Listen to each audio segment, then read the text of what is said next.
वह अपने दोस्तों को कुछ ऐसा दिखाना चाहता था जिससे वे उसकी बात पर यकीन कर लें। स्कूल पहुंचते ही शिनचैन ने अपने दोस्तों को इकट्ठा किया। काजामा, नेने, मसाओ और बो सभी उसके चारों ओर खड़े थे। शिनचैन ने अपने बैग से डेथ नोट निकाली और उसे हवा में लहराया। उसके चेहरे पर एक गर्व भरी मुस्कान थी, लेकिन उसके दोस्तों की आंखों में अब भी शक था। शिनचैन ने नोटबुक को खोला और एक पेज पर कुछ लिखने का नाटक किया।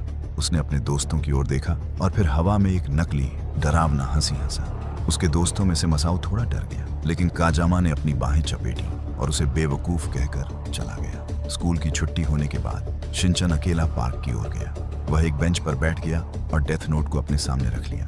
उसने सोचा कि उसे कुछ ऐसा करना चाहिए जिससे वह इस नोटबुक की शक्ति को समझ सके, लेकिन बिना किसी को नुकसान पहुंचाए। तभी रयूक हवा में प्रकट हुआ। उसकी पीली आंखें चमक रही थीं और वह शिनचैन को देखकर मुस्कुरा रहा था। शिनचैन ने उसकी ओर देखा और उसके चेहरे पर एक सवालिया निशान सा बन गया। रयूक ने हवा में तैरते हुए कुछ इशारा किया, लेकिन शिनचैन समझ नहीं पाया। शिनचैन ने नोटबुक को फिर से खोला और उसने एक नाम लिखने का फैसला किया। उसने अपने स्कूल के एक बुली यामादा के बारे में सोचा। यामादा हमेशा छोटे बच्चों को परेशान करता था और शिनचैन को वह बिल्कुल पसंद नहीं था। उसने नोटबुक में यामादा लिखा और इंतजार करने लगा। कुछ सेकंड बीते, लेकिन कुछ नहीं हुआ। शिनचैन ने रयूक की ओर देखा और रयूक की मुस्कान अब और गहरी हो गई थी। शिनचैन को याद आया कि उसे पूरा नाम लिखना होगा और उसे यामादा का पूरा नाम नहीं पता था। उसने नोटबुक को बंद कर दिया और उसे फिर से अपने बैग में रख लिया।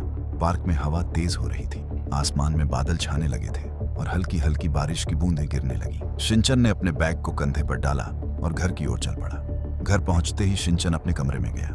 उसने डेथ नोट को फिर से ड्रॉर में छुपा दिया, लेकिन इस बार उसने ड्रॉर को लॉक कर दिया। वह नहीं चाहता था कि उसकी मम्मी या कोई और इसे देख ले। उसने अपने गीले कपड़े उतारे और एक गर्म स्वेटर पहन लिया। बाहर बारिश तेज हो गई थी, बिजली चमक रही थी और गड़गड़ाहट की आवाज पूरे घर में गूंज रही थी। शिनचैन खिड़की के पास खड़ा था और बारिश को देख रहा था। उसकी आंखों में एक अजीब सा उत्साह था। वह सोच रहा था कि डेथ नोट का इस्तेमाल कैसे करना है। तभी रयूक ने हवा में एक सेब उछाला। सेब हवा में घूमता हुआ शिनचैन के सामने गिरा। शिनचैन ने उसे उठाया और रयूक की ओर देखा।